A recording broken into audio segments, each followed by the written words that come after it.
Hello, everyone. I'm waiting for more viewers to show up, and it's interesting. This is a bit of an experiment as far as addressing an audience this big.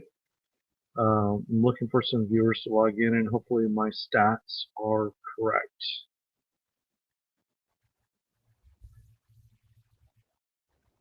I think I'm going to put a message up on the board to see when people have called in.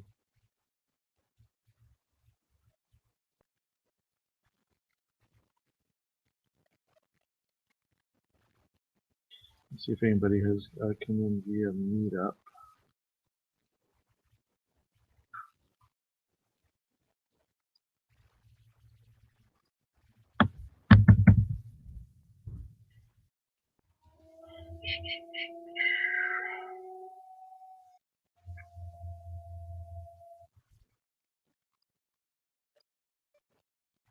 Hopefully it's not too boring watching me do whatever I do here. I see it wasn't really going to have a big audience anyway.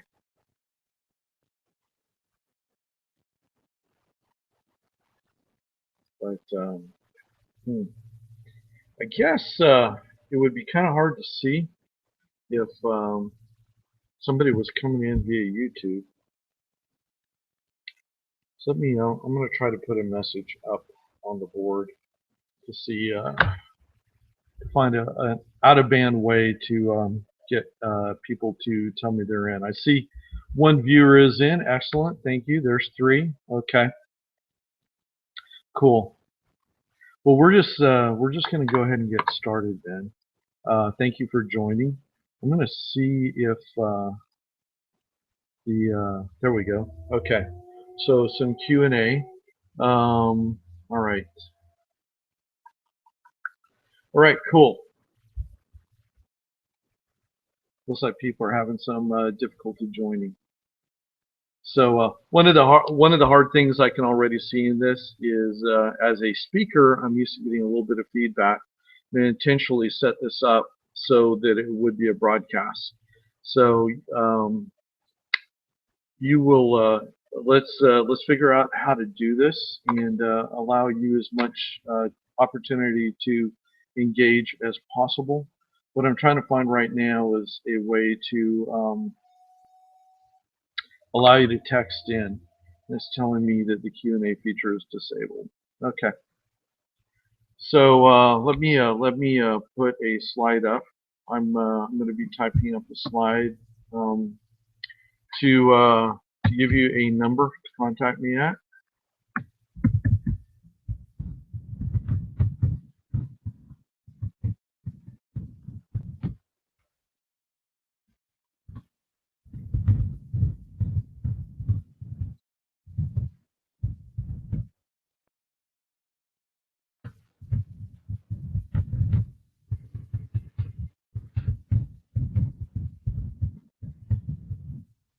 Okay, so we will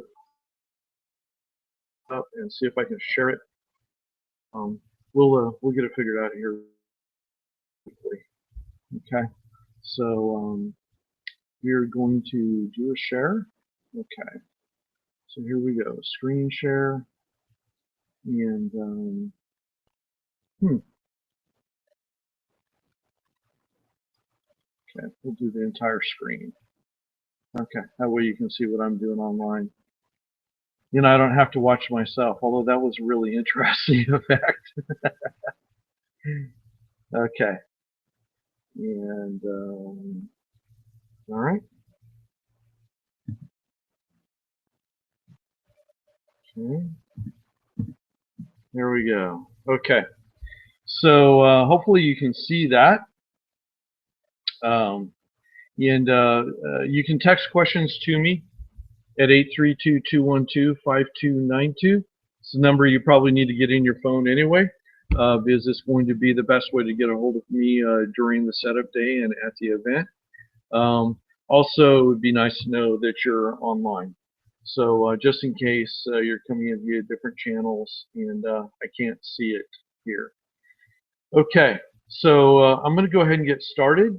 And I'm going to go into screen share mode so that our slideshow, you can see this as well as possible. So again, if this is not working okay and you're not seeing anything except for me right now, what you should be seeing is a slide that's titled Guidance for Online Meetup. But if you're not seeing that, send me a text and I will know that something is amiss. All right. And yeah, I should have enough charge to get through all this. Okay, good. So I see a message here, although that was from earlier in the day. All right, cool. All right, so Carla Coop, excellent. Thank you, Carla, for verifying that it's working. All right, cool, excellent. Thank you, thank you. With that, I will proceed. So thank you for joining, but most of all, thank you for signing up to exhibit at the Houston Mini Maker Faire 2015. What we're going to go through here is an information slide pack to help you get better prepared. And again, the time will come about 45 minutes from now. While I'll open up for Q&A.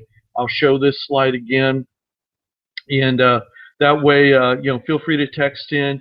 But if you've got a really, really urgent question that you don't think can wait, feel free to text me. I am hearing it, and I'll respond to that if I don't think it's sufficiently covered by a slide later. All right, so mostly this is about helping you get prepared for the event. The event is really about community building here in the Houston area. And I'll talk about our strategy in a minute and our go-forward plans. But a very important part of that community building is the sponsorship.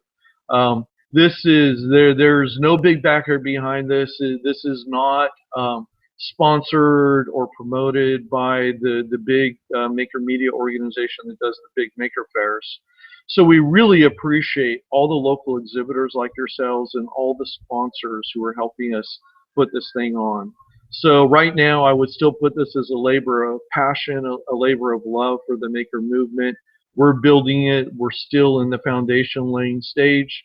And we really appreciate the support that we're getting from all of our sponsors. There's still room for more. You know, again, this is a big leap we're taking this year, a lot of additional expenses. There's room for more people to get involved even at this point.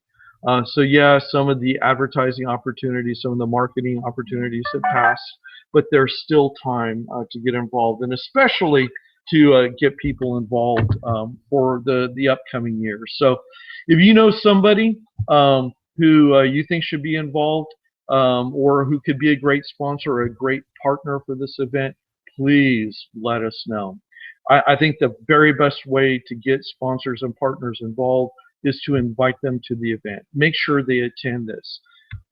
I'm certain that most people who have not attended Maker Faire yet just don't have a clue what's going on there.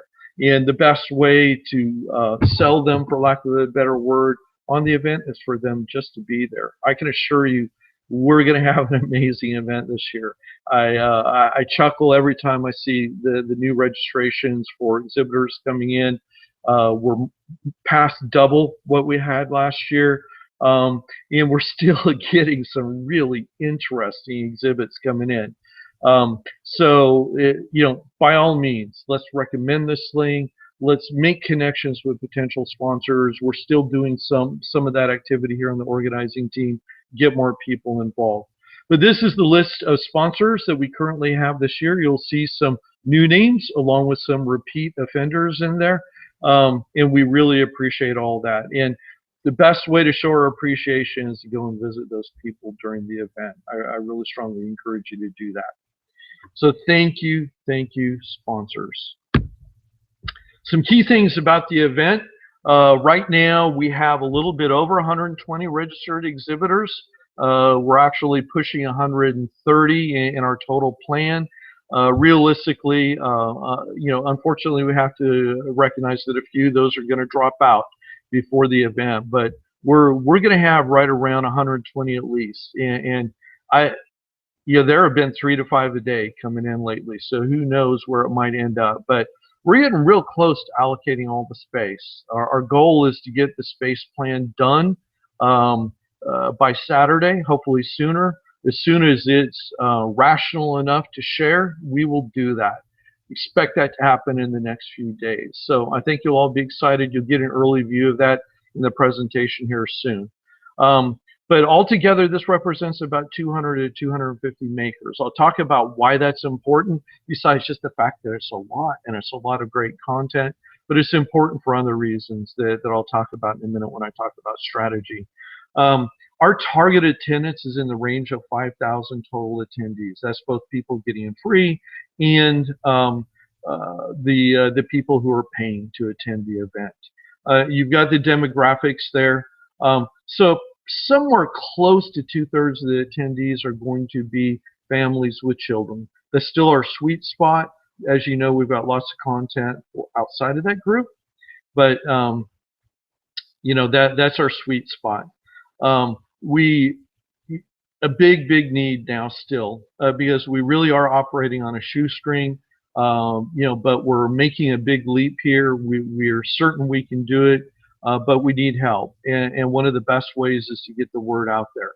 You're not going to see a big promotion campaign around this. You're not going to see lots of advertising. The best way to get people going to this thing and plugged into the maker movement here in Houston is for us to get social, get the word out there, tell everyone. I can say from firsthand experience, that's what I'm doing, and I feel very good about it. The pictures on the right are from the exhibition hall we're going to be in. It's hall B3 at the George R. Brown. I think right now it's absolutely the best looking hall there. It's the only one with natural light in it. And it's got a lot of windows, and they still look out on a fairly good view of Discovery Green. Lots of things are going to change over the next 2 years as the front of this building gets changed. But it's a great way to enter our exhibition. So I threw those pictures in there just for context. Let's talk about strategy. So as you know, we're at the George R. Brown. We made the leap to the George R. Brown the weekend of November 14th. Our plan is to stay in this location for the forever, frankly, in the same time frame. So we believe we've hit a sweet spot here. It's a good time on a variety of different levels, and we know the convention center has enough space for us. Although interestingly enough, it's gotten pretty filled with other exhibitions at the time that we're there. When we originally made the reservation, there was only one other exhibition planned. There's now 4 other exhibitions planned going on there at the same time. But you know, again, our plan is to stay there and to grow and to continue to fill that place with the kind of inspiration and energy that only the maker movement can. So that's why we're really excited to be there. We're really excited to have you involved, and we really want to put on a good show. We want to do things right. We want to do things well.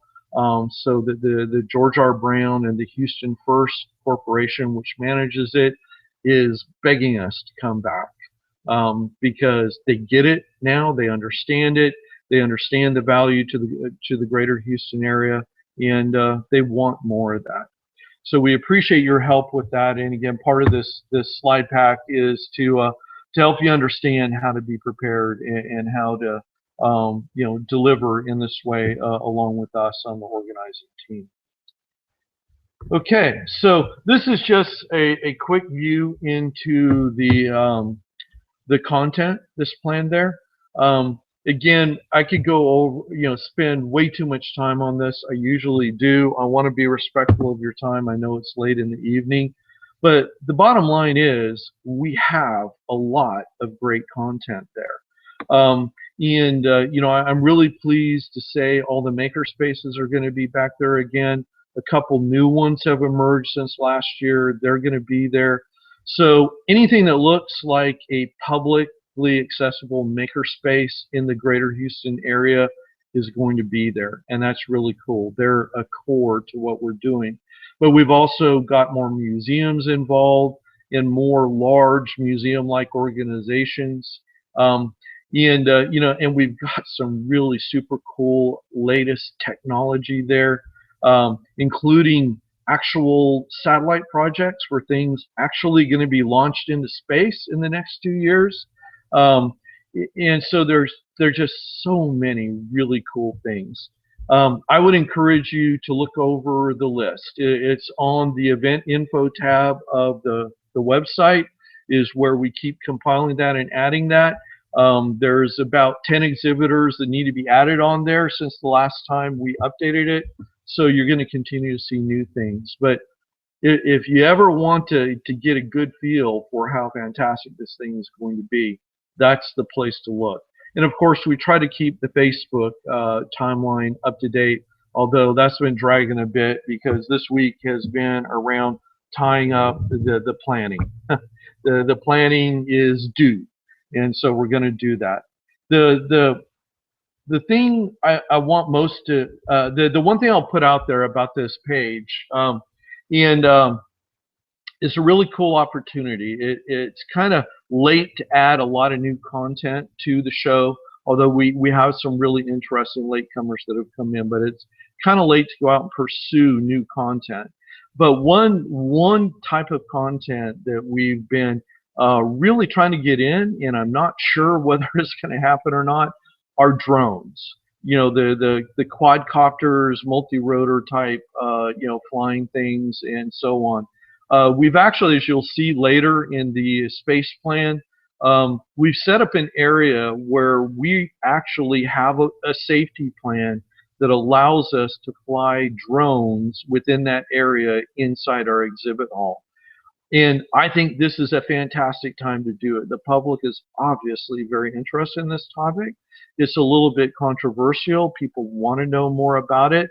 And even better, on the hobby scene and on the maker scene, it's really exploding in interest. The problem is we've made very good connections, I think, with some of these communities.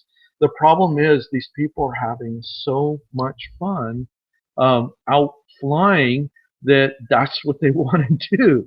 And so if you know anybody who does drone flying or drone racing or drone building as a maker hobby, please tell them to come spend the day with us on Saturday, November the 14th.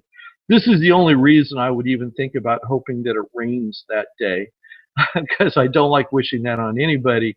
But it would be really nice to get them in from the park just for a few hours to come in and show their super cool leading edge maker hobby to Houston. So if you know somebody, you know somebody out there and you can kind of twist their arm, please do that. We've got it all set up for them. We've been talking to their communities. They know, but I've already explained. So anything you can do to help, twist people's arms, put chains on them, lock them up and bring them down there, we'd appreciate it. Okay. So let's talk some. I'm going to be talking a lot about the venue and about setup here, because that's where a lot of the questions have been as we go through this, and it's where we want you to be best prepared. Okay, so again, to be very clear, the event happens rain or shine on Saturday, November the 14th. We're all inside, so rain is not going to affect our exhibition. We're at the George R. Brown Convention Center in Hall B3. That means we're on the 3rd level. So we're going to have to go up the escalators. I'll talk more about the parking and access stuff in a few minutes. But we're in Hall B3. It's a great setting for us, and it's just the right size. Altogether, we've got 106,000 square feet. That's because we've added some conference rooms for us to do speaker presentations and such outside the main exhibit hall, which is really good that we plan that, because as you'll see when we get the space plan done, it's going to be almost 100% full. And that's really cool. For us to be able to do that with 4 times the space is just fantastic. I love it, and it's one of the reasons I'm so enthusiastic about the event. We've seen very positive reaction to us being in downtown Houston, a lot of positive vibe about that, and that's certainly helping a lot. We do have the optional but recommended setup day on Friday. For most of us, the setup time is going to be between 2 and 9 p.m. There are some exceptions to that. I'll talk about that when we go over the detailed slides, because it will affect some of you who are on the call from what I saw of those who texted me. All right. Okay. Secondarily, you can, if you've got just a little bit to set up, not a lot to bring in and set up, coming in on Saturday morning is good. Because the venue is so large and there's parking available in so many different areas, we're not setting load-in time frames like we did when we were at Stafford. You can come in anytime between 7 and 9 a.m. on Saturday. We just ask that you be set up and ready to go by 9 a.m. on Saturday. The reason for that, and the show starts at 10, and again, we'll make that very clear in a couple minutes. The reason for that 9 a.m. target is we know some people are not going to make it. And so, I mean, not going to make the 9 a.m. Goal. And so that gives them a little bit of wiggle room. But also because there's going to be so many people there, it's really important that you get fully set and ready to go. So you're going to need a little bit of quiet time between 9 and 10. Time to go get a Starbucks. There is a Starbucks there at the George R. Brown. It will be open at least in the morning for several hours. Or, you know, it's also a great time to go see the other maker exhibits. Because if we're really, really busy, that may be the only time you have to go see other maker exhibits. And that's one of the coolest things I think about Maker Faire, seeing what your fellow makers have done. So please plan on being ready to go at 9 a.m., all set up, good to go, you know, and everything will work out fine from there on. All right, and before we get into too much detail, again, this is especially nothing new here. This is always what we said in the past, but for those of you who are new to Maker Faire, let's talk about the Maker Faire attitude for a bit. Again, Maker Faire is based on the premise that learning is fun, and that doing is even more fun. So we really need to be exhibiting that fun attitude about what we're doing. That, you know, again, within the bounds of our own personality. But please come there energized, ready to have as much fun as you feel comfortable with, ready to talk to people, ready to share and tell about what you've brought and what you've done. In association with that is time also to be safe. Again, we haven't really invited along really of the more of projects with more dangerous elements in them, like fire or large machines. You know, and as our local event evolves, the time and place for that will come. But you know, you do have to be aware, especially those of you who are not around younger children a lot. The younger children are a large fraction of our attendees. You've got to figure that they're, you know, 10% of the kids are going to be kids there. I mean, 10% of the people are going to be kids who are fairly young and don't maybe have a lot of caution yet. So you need to anticipate that. So don't put sharp things out on front of your exhibit where small fingers can get to them. If you've got anything hot, I mean, there's going to be people creating things like homemade soap there. There's going to be people with soldering irons there. Don't put those things out on the end of the table where a young hand that you don't watch for 2 seconds can grab it and get hold of it.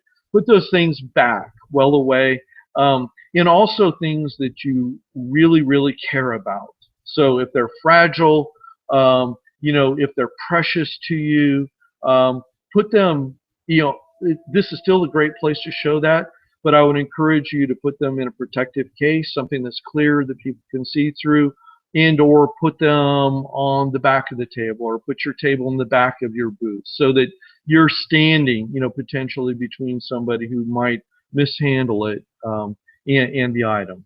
So just use some common sense about that. Remember that you're, you know, there are going to be a lot of young children there, and you need to give attention to that. That's another reason that if at all possible, you should have an assistant or two in your booth.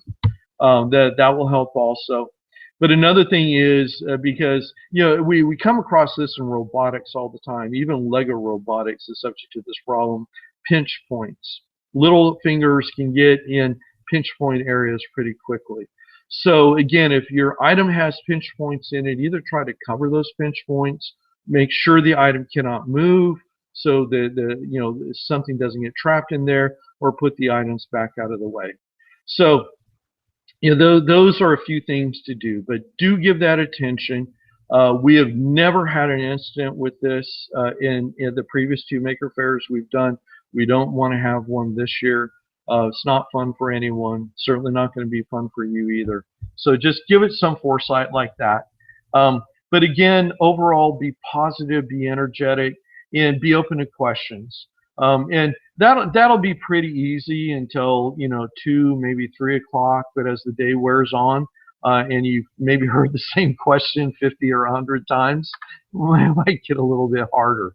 But just remember that every question is a gift, and it's an opportunity for you to talk about the things that are really important to you and that you get excited about. Just show that excitement, maintain it. Throughout the day. Remember, that the event is really not open that long, so maintain your energy high. And this is another good reason to make sure you have breakfast in the morning. At least have a bite of lunch during the day to keep your energy up. Also to keep water handy, because those of you who are talking a lot in a more noisy area, your voice is going to get a real workout through the day. So give that some thought. It's also kind of cool. You might, again, I will let everyone know when they've agreed to leave Starbucks open until. I've usually seen it open until 1. So if you're a caffeine aficionado like I am, might be good to send somebody down to get a Starbucks for you between 12 and 1 to make sure your voice is clear and your brain is fueled for the afternoon. Just a few tips. So, and if you have anything potentially dangerous in your display, or you want to discuss it, if you don't feel it was covered by the points I just mentioned, well, let me know. All right. Okay. And then, as far as actions that are remaining for you, everyone on this call has submitted, an online registration application. So the call to makers. All right. So good job. Thank you. So the things that are left, early next week, we're hoping to get it out this week, but it isn't going to happen. But it'll be early next week. You're going to receive 3 things. Speaking of keeping hydrated, excuse me for a moment. Okay, so you're going to receive 3 things. First thing you'll probably get is your invoice for any fees that are due.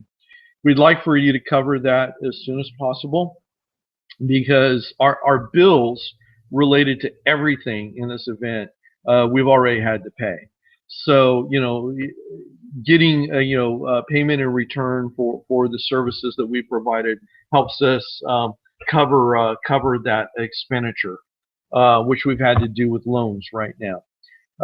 But we'll, again, that's part of what we have to manage, but it will definitely help. Now, to be very clear, there's not going to be anything new here. There's no surprises.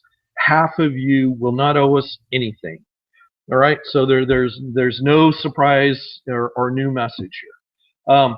But for the primary thing that will be due are for commercial exhibitors who are there to promote a brand or a product, or something like that, and those who are actually selling at the event, those fees for those kinds of booths will be due.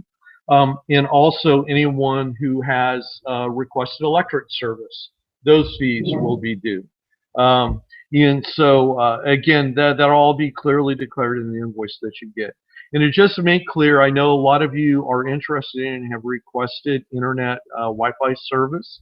That is absolutely available in there. It works okay. It's not high performance, but it does work okay.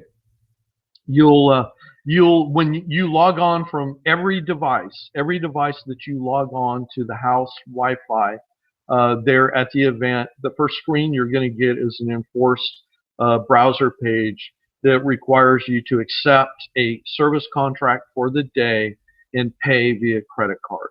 So do bring a credit card. There's no other option for paying it. Bring a credit card, and the cost is $12.95 per device. And yeah, that's more than I would like, but it's way less than the $60 list price that the commercial exhibitors for the big expositions pay. So, you know, it is negotiated down, but that's what it's going to be. So you'll pay directly to the George R. Brown service provider for that over that internet browser. The other two things that you're going to get, you will get a maker manual that will include this slide pack in it again. So just in case you think you forgot something or didn't get it in your notes, this whole presentation is going to be on YouTube also, by the way, at the link I provided by email. But the maker manual has detailed information. Hopefully every question you could possibly ask will be answered in there. It's on the order of 8 to 10 pages long, so it's good bedtime reading. I would recommend you review it. I know some people don't, but it saves you the time of trying to chase us and get a response at the last minute, and so on. So do look at that. The other thing that you'll get is a one-page maker participation agreement. This is legalese. Okay, I just heard somebody. I'll try to get out to. Okay, don't see any questions. Anyway, it's legalese. It's all innocuous. It basically says we're going to hold each other harmless, and maker media also. It's all of this is required by Maker Media for its licensees. I would like it if you signed this and scanned it and emailed it to us. Basically, it'll be me receiving this information before the event. But if we don't have record of you doing that, we will ask you to do that when you come in for load-in on either Friday or Saturday. So you need to, in your load-in plans, account for 10 to 15 minutes for doing this at the event if you haven't done it already. Okay? All right. And again, the reminders, which you already know, on to finish getting your project ready. Hopefully you're having fun with that and spread the word. Okay, so those are the big reminders before the event. Oh, I forgot to put on, hold on a sec. I've got to go get a battery charger. Wow.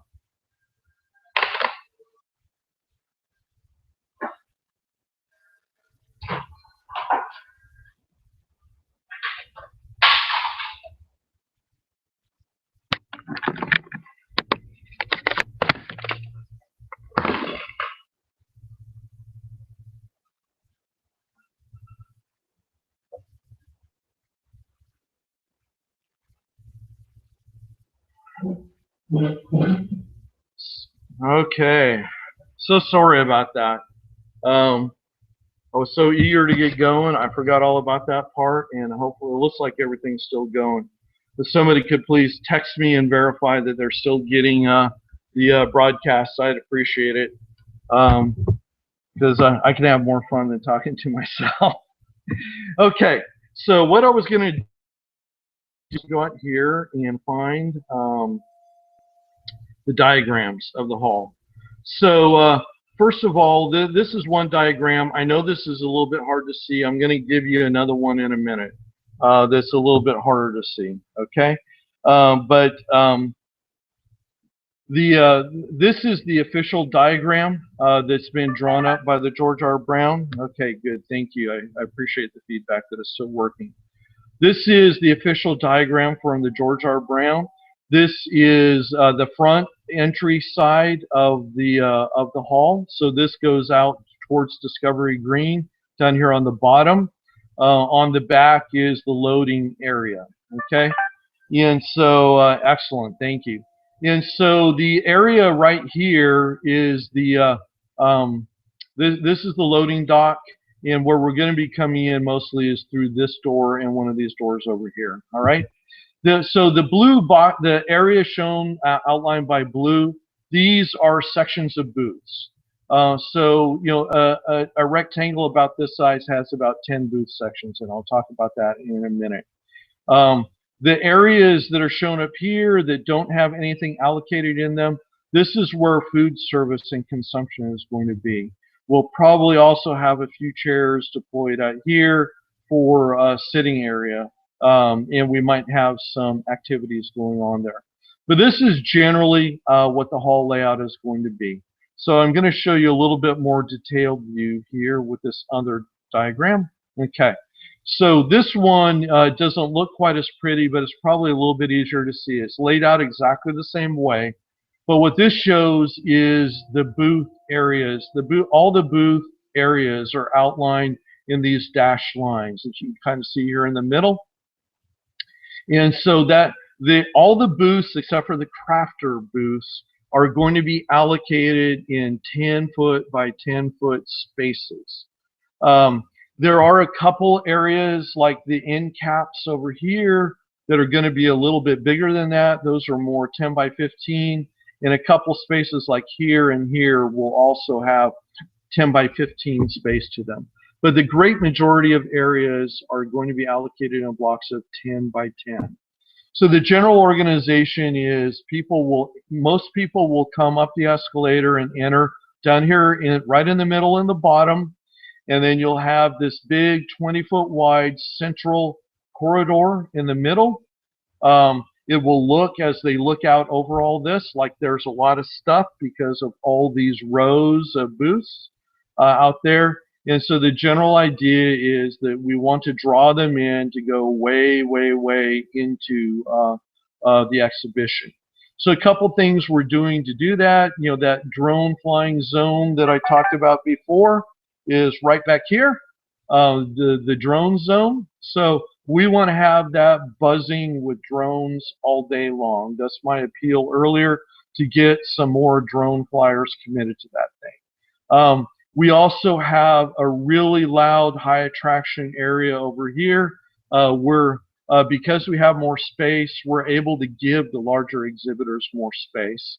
And so all this area over here is kind of shaped like an L, is going to be robotics display with full-size fields in here, by the way, and a lot of teams really going at it in there. We're actually going to have a small-scale robotic skills competition going on in this area right here. So a lot of draw over here, and over here is where we're going to have our big vehicles placed. So we cut it down to only 3 this time for detailed reasons, but in the future we'll be able to do more. But the 3 vehicles, I know the lettering is really small here, it probably doesn't even come through, but the 3 vehicles we're going to have over here, this is where the large trailer that HP is bringing in to exhibit its Sprout workstation is going to be at.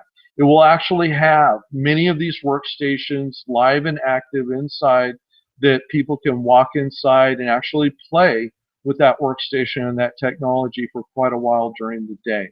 So that's what goes here.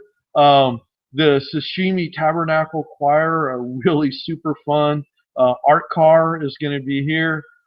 It is going to create a fair bit of noise, that's its point, but a lot of energy and a lot of fun is going to be located right here. And then what we're going to have right here is the Maker U bus. All right? So all of those are right here in this row because they're all going to be pointed straight at the exit door, which is right here. All right, so they're going to drive in here. I'll talk about that plan in a minute. They're going to drive in here. They're all going to have to turn around and get pointed back out the door. And they'll all be lined up right here. So from everything I've been told about them, the doors are lined up so that people are going to be able to come in conveniently. They're not going to have to go around to the back side of these vehicles. They're going to be able to come straight in and enter those displays. And in case you're wondering, the small yellow squares that are all over this, those are the locations of the underfloor electrical wiring pockets. And so that information is there to give the George R. Brown staff very clear indication of the boundaries for the booths. That's been a problem with other events we've worked with in the past. So This is to give them very, very clear lineup. So if you don't have, if your booth doesn't end up right on top of one of these pockets, it has nothing to do with whether you'll get electricity or not. That's simply where the cords will go into the floor, into the electrical outlets that are down there. All right, so that's an overview of how the booth, how the exhibition hall is going to be laid out. This layout is set in stone. It's already been reviewed and approved by the Houston Fire Marshal's office. So, it's what we're going to be using. What's left to the side is exactly where everybody in all these central sections are going to be placed at. The outer exhibits, and by the way, here's the Children's Museum of Houston over here on the right. And the restrooms are over here on the right, by the way. Huge set of restrooms. So we'll be very well covered there. And this hallway right here goes to the conference rooms. The conference rooms are going to be right out here. So literally, 100 feet from this point right here, will get you into one of the conference rooms. So they're pretty close. So that's a quick overview of the general layout in the exhibition hall. And again, expect by early next week to get the layout plan that shows where your booth area will be. And again, so far, it looks like we're going to be able to honor everyone's requests for a booth area. But, we keep getting requests, so we might nudge some of those larger requests down just a little bit, but I would not expect that outcome at this point. So let's get back into here. Let's talk first of all about booth setup tips, because some things have changed from our practices at Stafford. One of them is on Friday, we actually recommend that you do your load in from that loading area on the third level in the back of the exhibit hall. And I will show you the overall parking map here in a couple of minutes, because I know we're getting up here on time. And by the way, I've got this scheduled to go till for 2 hours. Don't intend to go that long, but I'm willing to go as long as people have important, urgent questions. But we recommend that you come up to the third level on the load-in ramp. I'm going to show you where that is here in a few minutes. And park for a few minutes behind the exhibit hall, bring your things in, and then go move your car. There is a chance on Friday we'll be able to keep quite a few of the cars up there while you're setting up. So, stay open to that potential. But there's also the chance we may ask you to move and go park while you finish your setup. On Saturday, you've got two options, and we'll talk about that here in a minute. When you come in, sometime on Friday, the tables and chairs will be set up for you. Those who come in earlier on Friday, you may have to get some help and go grab a table and put it in your booth. All right? We'll have a few people there, and there will be other exhibitors there. That won't be a really big problem. We do recommend that you bring multi-outlet strips and extension cords to your booth, because all you're going to get from the George R. Brown for your $53 is a single outlet that is capable of providing 20 amps. You can put a multi-outlet adapter in there to put a bunch of things right over it. You can also put an extension cord in it to run it to the back of your booth, whatever. For the larger booths, I mean, we've got booths in here that are as big as 20 by 50. You're going to need a few extension cords to get to remote places in your booth. Again, those extension cords are your responsibility. So be sure and bring what you need. We will show you on the layout plan that you'll get early next week where that electrical outlet from the George R. Brown is going to be. All right. Okay. So other things that are a bit different that you need to be prepared for. Number one, there is not going to be any pipe and drape here. There's not going to be any backing to any booth, period, anywhere in the place. So that's a bit of a change from the Stafford Center. To be upfront with you, we're doing this for economics. Part of it is, Maker Faire is not like a regular sales convention. We don't want it to look like a regular sales convention, but also pipe and drape is amazingly expensive. And so if you've got a banner or a sign that you want elevated fairly high, you need to bring the stand for that. There's not going to be something there. In fact, there will be nothing there that you can tape it or attach it to, because the George R. Brown doesn't allow attachment using anything to any of its permanent fixtures. I'm sorry, they do allow attachment to the ceiling, but they have to do it, and it's very expensive. And the ceiling is 35 feet high, so not really very useful. So do keep that in mind. Again, I've got in here no attachments to permanent surfaces. If you do want to tape down your extension cords, which I do recommend in your booth if you've got extension cords all over the place, especially for the large booths, have some gaffer's tape. Gaffer's tape is the only thing that they allow. You can go into a hardware store, or other kind of supply store and ask for gaffer's tape, and they will have some. You can buy it off of Amazon, but have gaffer's tape. They get upset when other tape, like duct tape, gets used. And again, we want to comply with their rules, so they're excited to have us back. Another important thing, and again, the lighting and air conditioning inside are good. Doesn't matter what the weather outside is like. We'll have good lighting, good temperatures inside. But another important thing to keep in mind is the tables. We're not providing covered tables at this event.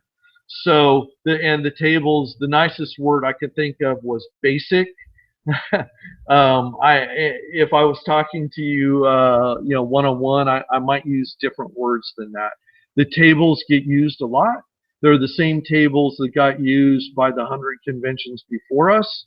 And so if you're really, really concerned what your table looks like, bring a table covering for it. Okay? For, what most of us do, just putting techie projects up there, and we're not that concerned about the appearance of the table. But if we're doing artistic things or crafting things, or we're going to be selling, or we just care more about the appearance, have a tablecloth, have a table covering. The tables will be standard size 96-inch tables for the for the general booths, and they will be 72-inch tables for the crafter booths. And the typical 30 inches wide. Standard table width is 30 to 32 inches wide. So they're going to be standard sizes in case you have to go out and arrange for some of these table coverings. Okay, yep, it's going to happen in case of rain. Anyway, let's talk about the, sorry, I'm just paging through right here real quick just to help me remember how much we've got. So let's talk some about the overall schedule detail for Friday and Saturday. We've already discussed a lot of this, so I'm not going to go over this in detail. But basically, and I've already told the people that I think this applies to, but just a reminder, because some are on this call, on Friday, November the 13th, between 9 and 12, the only people we want in the hall are the people who are driving in those big exhibit items that were on the north or left side of those drawings. So the Maker U bus and the Sprout by HP exhibition trailer. It looks like Richard Carter will be able to bring in the art car at that time also. So, those are the only people we want in, and those are big things. They're going to take a lot of space to turn around. That's basically what's going on. It's for safety and the fact that if you were set up before these things came in, you'd have to move anyway. All right, and then, so for anybody other than those three people, setup doesn't start until 12 on Friday, all right? What we ask is that between 12 p.m. and 2 p.m. on Friday, that only the people who were bringing moving trucks, large trucks, vans with lift gates or ramps on the back come, and that so that they can come inside, unload in their area, and get that done, and then get their trucks back out of there. So, and basically that's what we ask for them too, that they focus on unloading, get the unloading done quickly, and then get those trucks out of there. Because frankly, some of these big exhibits are going to take longer than 2 p.m. to set up. But get everything there in place or in the general area, get the truck out. So starting at 2 p.m., and by the way, I say it here very clearly, no vehicles are going to be allowed to move in the exhibition hall after 2 p.m. That's a hard and fast rule, okay? So please don't do it, don't ask. From 2 to 9 p.m. on Friday is the general move-in. Again, we encourage everyone to move in then. That's why we're doing it until 9 p.m. So you've got time after work or what, your routine things on Friday.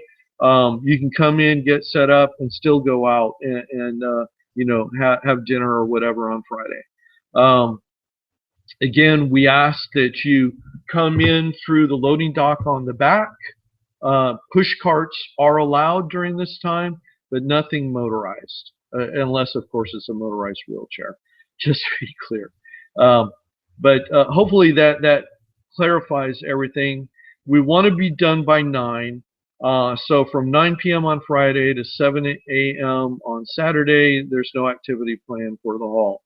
There absolutely will be security around the perimeter of the entire George R. Brown during that overnight period. There's security both inside and outside, but we're also talking to the security contractor about the potential of getting security inside the hall during that time frame.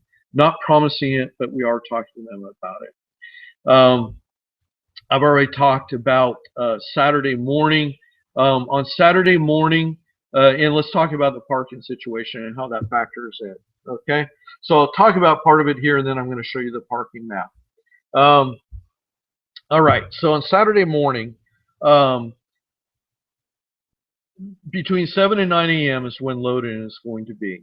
I encourage you to think about where you're going to park at the same time, because that will play into how quickly you're able to load out.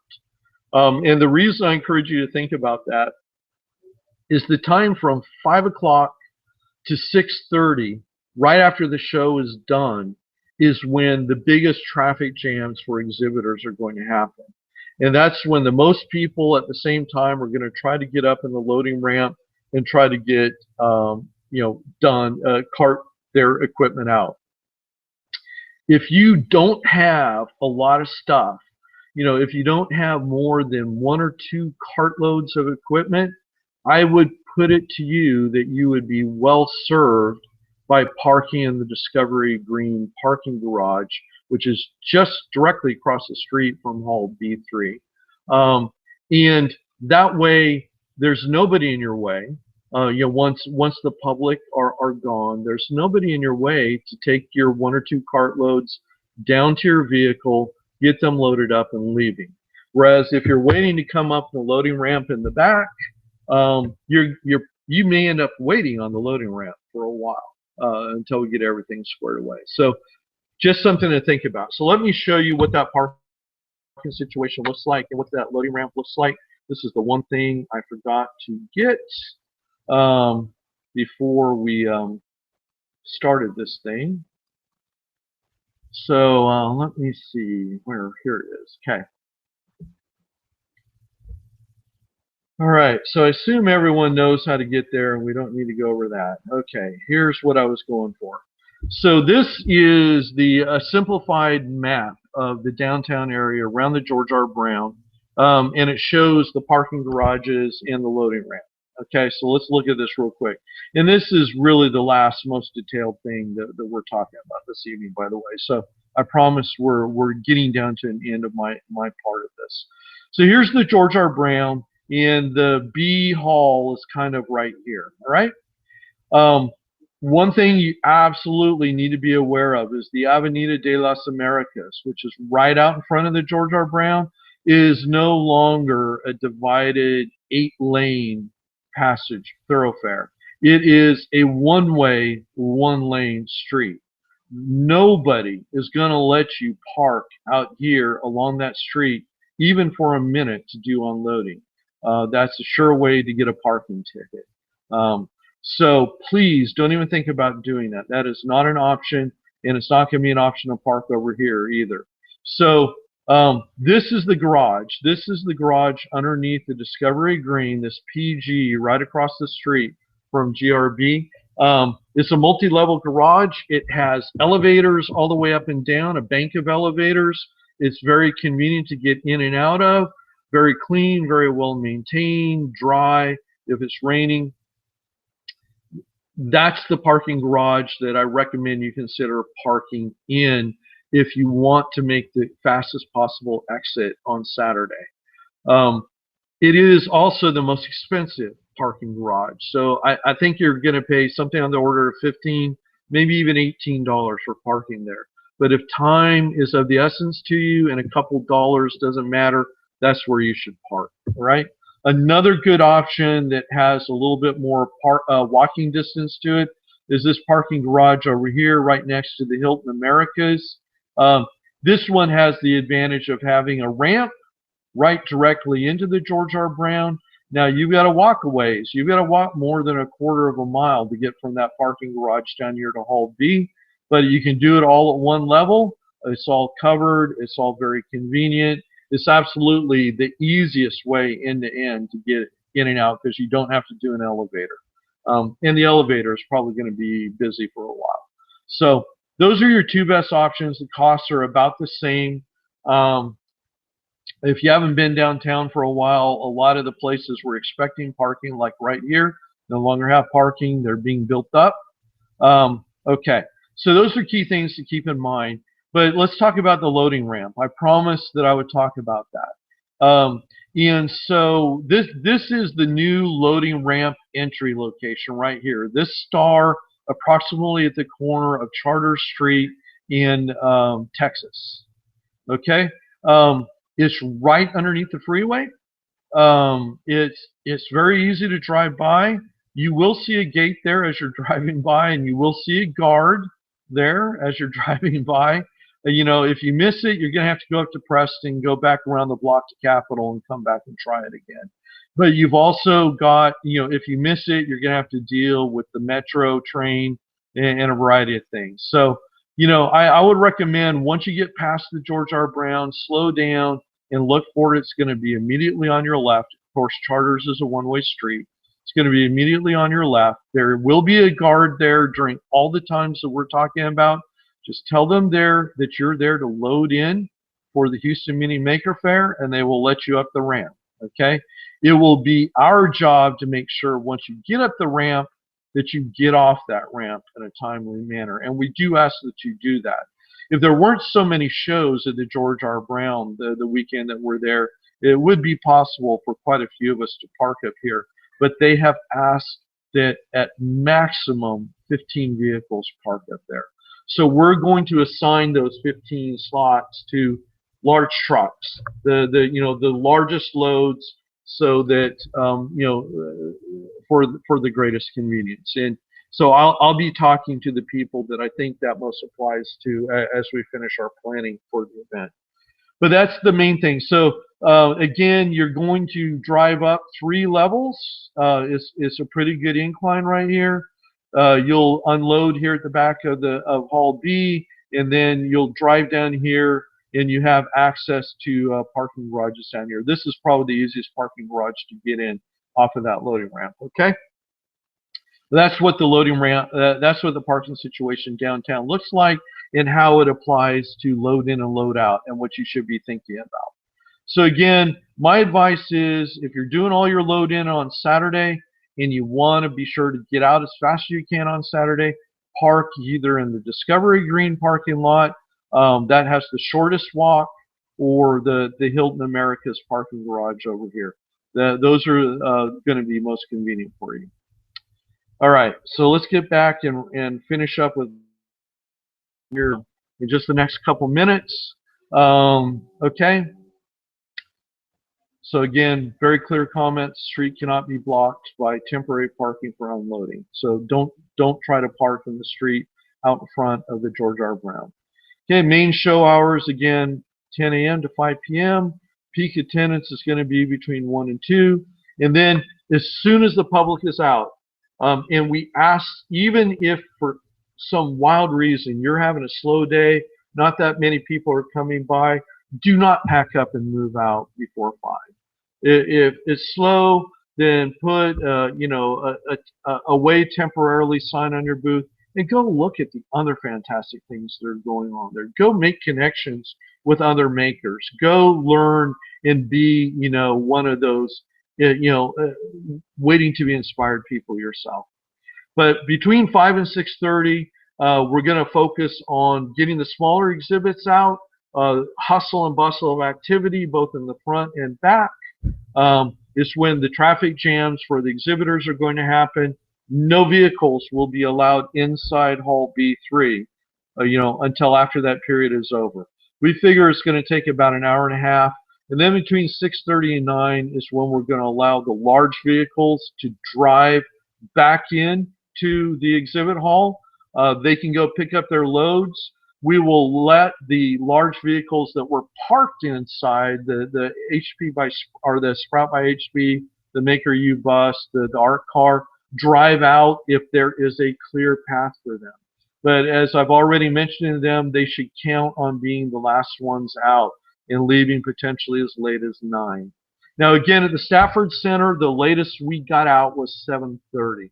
So we may get out a lot earlier than this, but we're a much bigger exhibition this year. We have more capacity in the front and back for movement, but we're a much larger exhibition. So, it may be 9 before we're out. Okay, so let's see what we've got here. I'm coming up to an end. I think I've covered everything here. We recommend that you sign a setup on Friday if you at all possibly can. Most of us will do that between 2 and 9. Let us know if you're bringing a truck.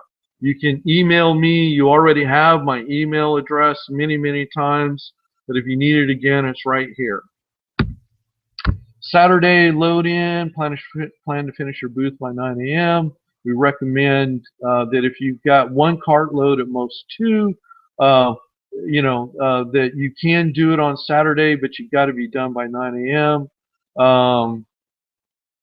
All right, check-in. Yeah, that's one thing we had to talk. Check-in for exhibitors and booth volunteers will be either we will give you your wristbands on Friday if you want them, or if you want us to actually hand them out on Saturday.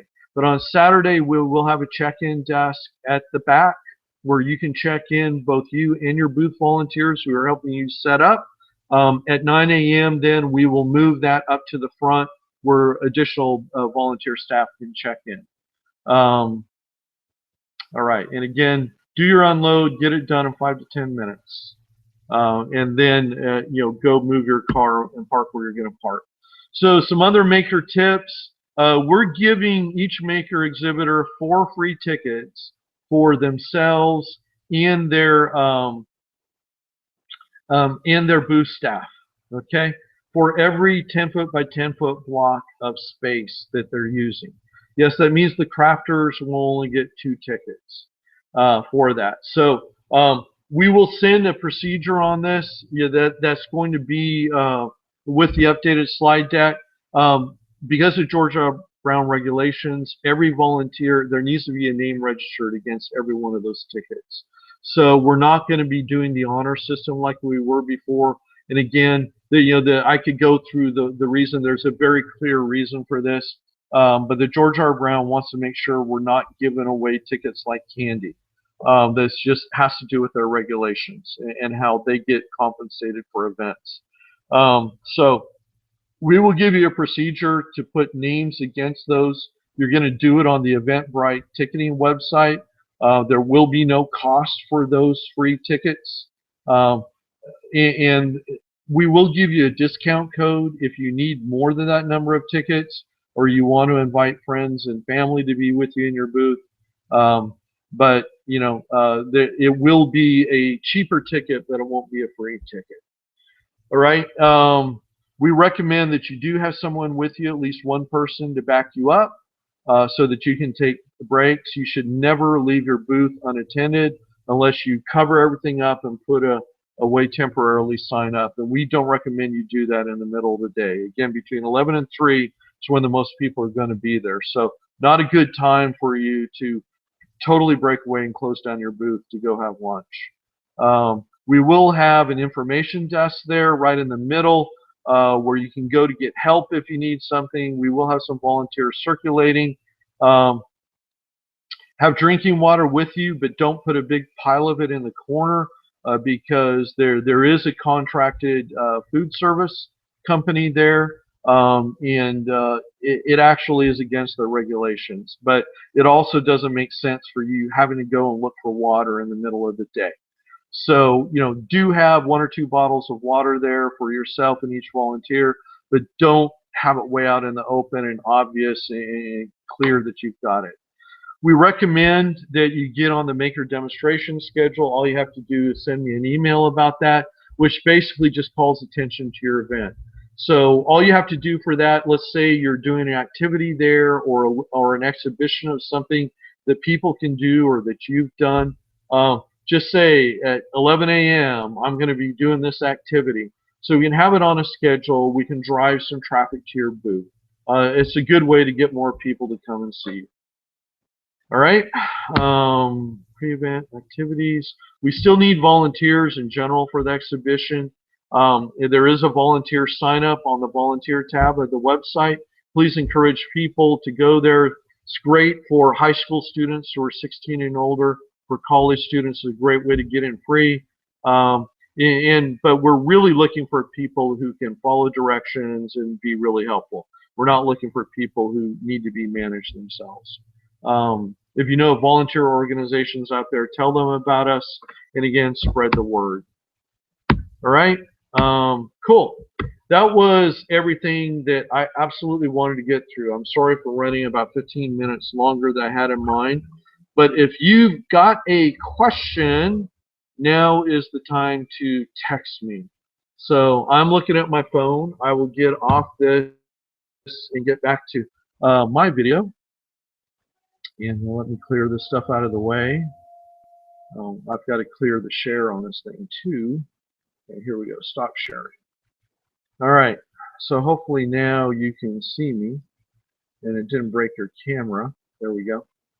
All right, it's fuzzier than I would have expected. I don't know why. So I'm gonna continue holding my phone, all right, and for a few more minutes and see if any questions come in.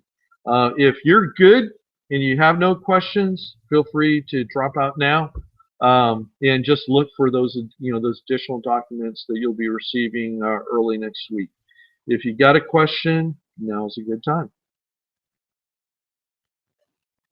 I'm going to take one more quick hydration break.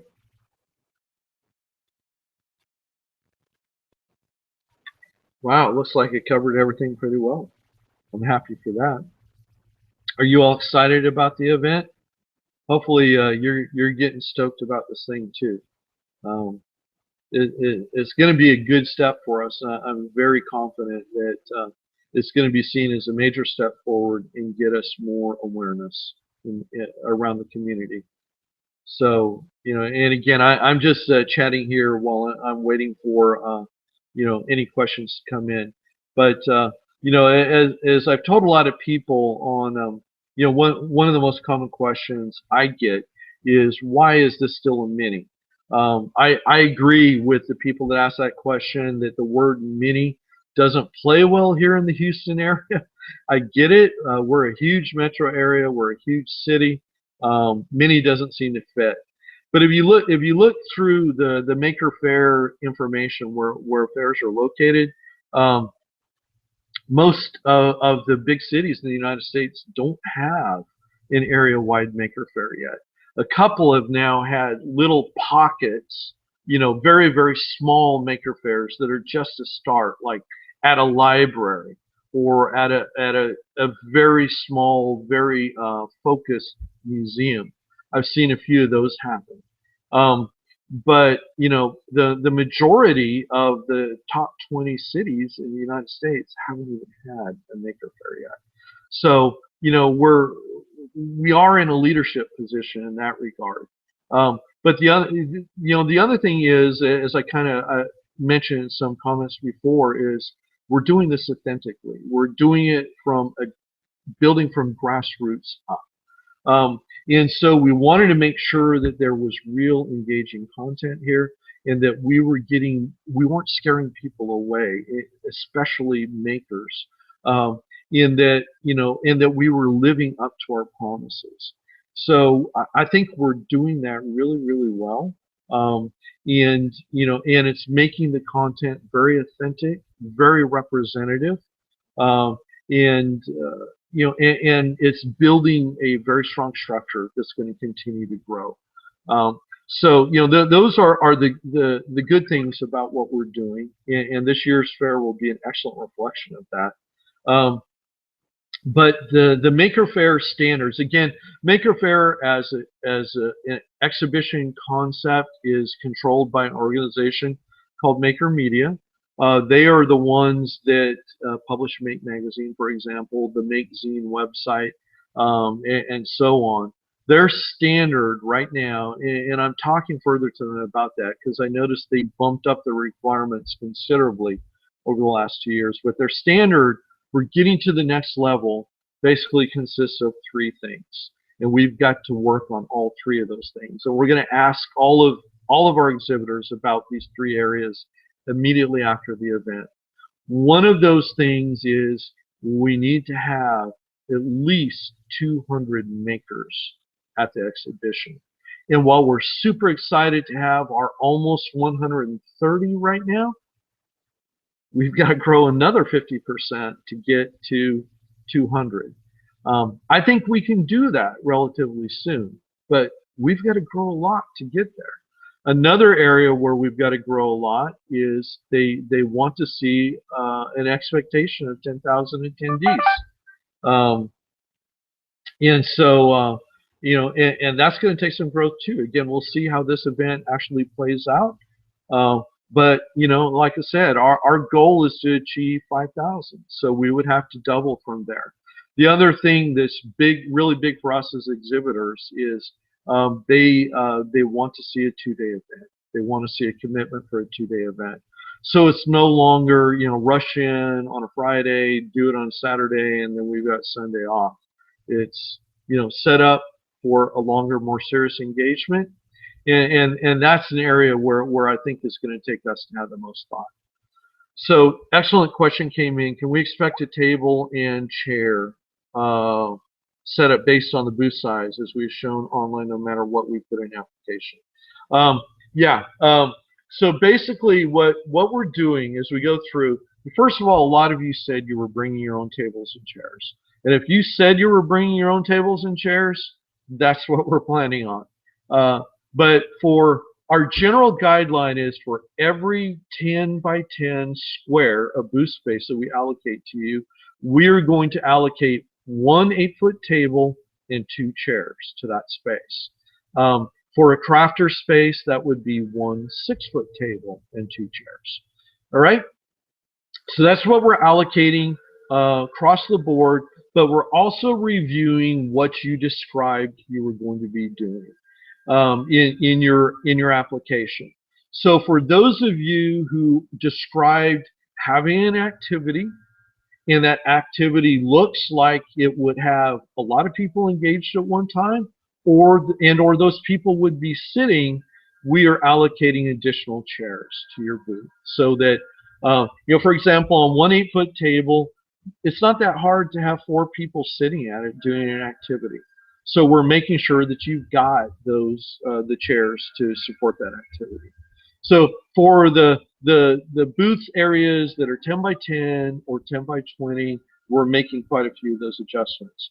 For the really, really big booth areas, which generally are maker spaces, a lot of the maker spaces have asked for 20 by 40, something on that order. We figure that's enough tables and chairs for you to arrange in a bunch of different ways. You can arrange those tables and chairs any way you want in your booth.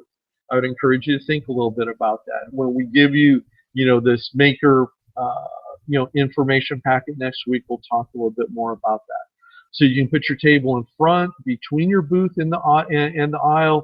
You can put your table in the back to invite people in. You can have it on the side, whatever. There's a bunch of ways. One other thing that will probably be of interest to you on how we're going to organize is we're going to organize by topical areas. So we've got similar kinds of exhibits together this year.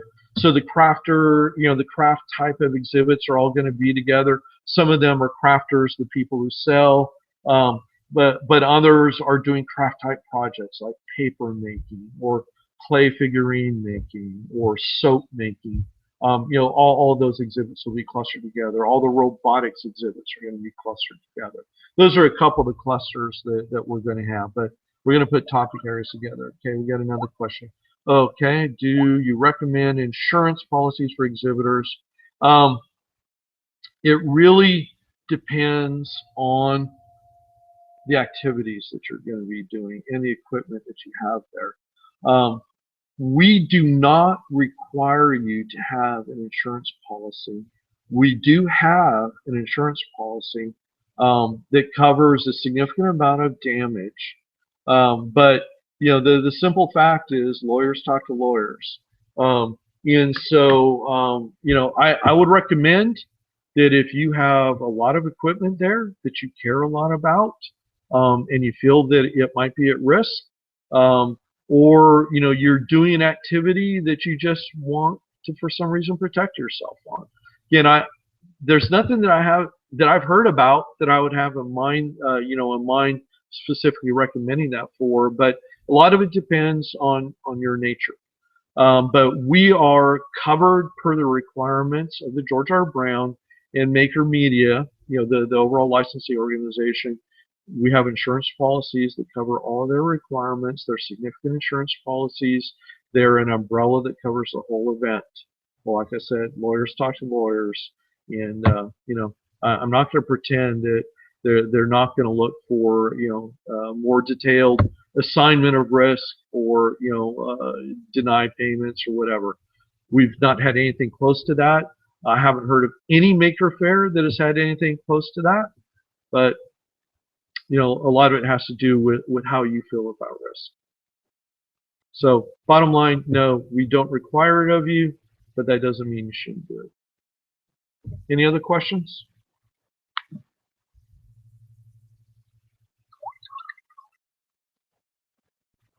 All right. So I've chatted enough. Let me go through mine real quick. The only two things I want to say again in review, we still need volunteers for the event. So if you know of college volunteering groups or high school related volunteering groups or community service groups, please let them know. The more adults, the better. But we definitely do welcome young adults and older teens. And we will be having a large in-person event at the Children's Museum next, I'm trying to remember, it's the 4th. I know it's on the 4th, but I can't remember if that's a Wednesday. I think it's a Wednesday. I'm pretty sure it's a Wednesday. But it will be on November the 4th. Yeah, that's a Wednesday. And we've got a lot of space there, and it's not required that you be there. Again, this meeting was set up for people who couldn't travel, and to make this information available. But if you want to spend some time with your fellow makers beforehand, possibly have a chance to ask a few questions in person. See what we've learned about any other planning details. That would be the event to be at. We're thinking about having some snacks there. It's not going to be anything that will set the world on fire, but it will be a chance to spend a little bit of time and socialize a little bit. And that's always nice because Saturday is going to be a really busy day. A ton of fun, a day we'll always remember, but it's going to be a really busy day. Things like we're having in the Children's Museum is a chance to get to know each other a little better before then. So think about attending that. Not required, but something that's nice to do. So I'm going to close the session. Thank you very much for joining. Thank you very much for exhibiting with us. That is fantastic, and you're really such an important part of our growth story. And I know you're going to be able to look at this in a few years and really feel proud over what we accomplished together and what you did by being there. And again, I want to thank all the volunteers for being there. And you really helped a lot. So, okay, not another question. Thank you. I appreciate that. So with that, we're going to wrap it. Thank you for joining. And, I look forward to seeing you a little bit more than a couple weeks away. All right. Thanks again. Good night.